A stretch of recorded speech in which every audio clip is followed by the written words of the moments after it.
that existence, the physical universe, is basically playful. There is no necessity for it whatsoever. It isn't going anywhere. That is to say, it doesn't have some destination that it ought to arrive at, but that it is best understood by analogy with music.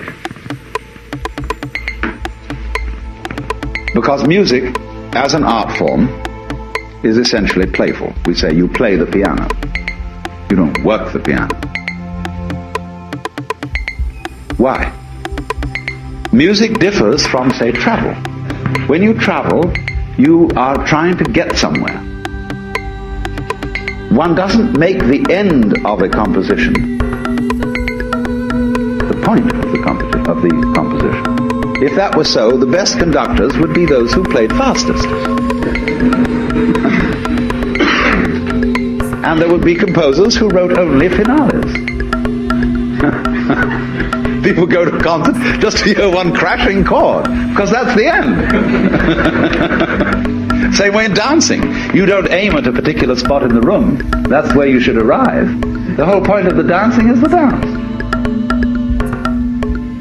Now, but we don't see that as something brought by our education into our everyday conduct.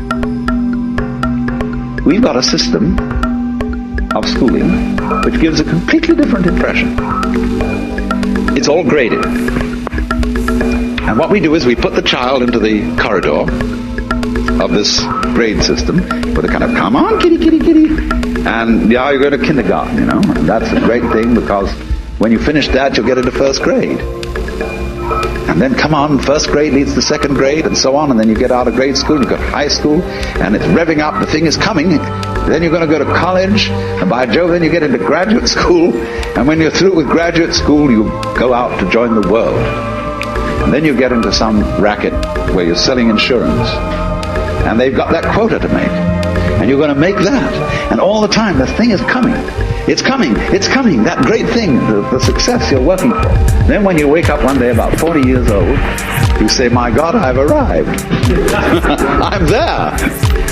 And you don't feel very different from what you always felt.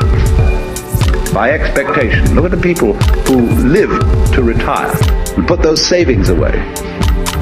And then when they're 65, they don't have any energy left, they're more or less impotent, and they go and rot in an old people's senior citizens community.